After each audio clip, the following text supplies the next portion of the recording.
안녕하세요, 여러분. 오늘은 미국의 트럼프 관세 정책에 대해 쉽고 재미있게 알려드릴게요. 먼저 관세라는 게 무엇인지부터 살짝 짚고 넘어가겠습니다. 관세는 외국에서 들어오는 물건에 붙는 세금이에요. 예를 들어 중국에서 만든 스마트폰을 한국으로 들여올 때 한국 정부가 세금을 붙이는 거죠. 그런데 왜 굳이 이런 세금을 붙일까요? 바로 우리나라 기업과 일자리를 보호하고 무역 불균형을 줄이기 위해서입니다. 관세가 너무 높으면 수입 물가가 올라서 소비자가 손해를 볼 수도 있고 또 다른 나라와 무역 갈등이 생길 수도 있어요. 그래서 관세 정책은 한 나라 경제뿐 아니라 국제 관계에 엄청난 영향을 줍니다. 오늘 영상에선 미국 트럼프 행정부가 어떻게 관세 정책을 이용해 미국 우선주의를 펼쳤는지, 그리고 이 정책이 어디서부터 비롯됐는지, 법적 근거는 무엇인지 차근차근 알아보겠습니다. 특히 BH10법, 스무트 할리 관세법 같은 역사적인 법부터 반덤핑 관세, 세이프가드 정책까지 핵심 내용을 쉽게 설명드릴 테니 끝까지 함께 해주세요. 자, 이제 미국 관세 정책의 법적 뿌리를 파헤쳐볼까요? 첫 번째로 BH10법이라고 불리는 무역확장법 232조입니다. BHC는 베넷 해치카포 수정법안이라고 해서 이 법을 공동 발의한 상원 이름에서 따온 이름입니다. 이 조항은 국가 안보를 이유로 특정 물품에 대해 관세를 부과할 수 있도록 허용해요. 예를 들어 철강과 알루미늄은 전쟁이나 국가 방위를 위해 꼭 필요한 자원입니다. 만약 이걸 외국에서 너무 많이 수입해 국내 산업이 약해지면 국가 안보에 위협이 될 수 있겠죠? 그래서 미국 정부는 이 조항을 근거로 이런 품목에 관세를 부과할 수 있습니다. 두 번째는 스무트 할리 관세법인데 1930년대 미국 대공황 시기에 만든 법입니다. 이 법은 당시 경제를 보호하려고 수입품에 엄청난 관세를 붙였는데요. 결과적으로 세계 무역 전쟁을 일으켜 경제 상황을 더 악화시켰죠. 이 두 법은 미국 관세 정책의 역사적인 기반입니다. 트럼프 행정부는 이 법들을 적극 활용하며 국가 안보와 경제 보호를 명분으로 강력한 관세 정책을 추진했어요. 여기서 중요한 점은 관세 정책이 단순한 경제 수단이 아니라 정치적, 안보적 이유와도 깊이 연결되어 있다는 사실입니다. 그럼 이제 트럼프 대통령 시대의 관세 정책을 구체적으로 알아볼게요.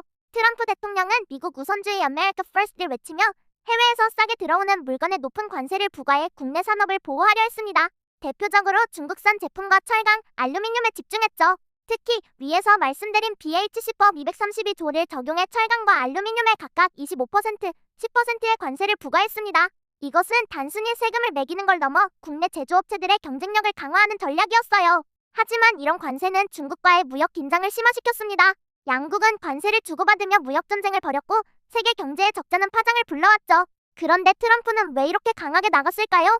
한쪽으로는 미국 내 일자리 감소와 제조업 위기를 바로잡기 위해서였고 다른 한편으로는 무역 적자를 줄여 경제 균형을 맞추고자 했습니다.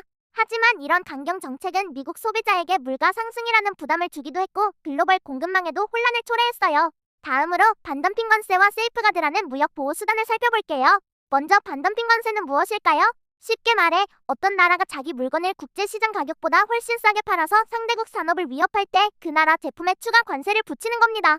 예를 들어 중국산 제품이 미국 시장에서 너무 싸게 팔려서 미국 업체들이 피해를 입으면 미국 정부는 반덤핑 관세를 부과할 수 있어요. 트럼프 정부는 이 제도를 적극 활용해 중국 등에서 수입되는 여러 제품에 높은 반덤핑 관세를 부과했습니다. 다음은 세이프가드 정책입니다. 세이프가드는 갑작스러운 수입 급증으로 국내 산업이 큰 타격을 입을 경우 일시적으로 수입을 제한하는 제도예요.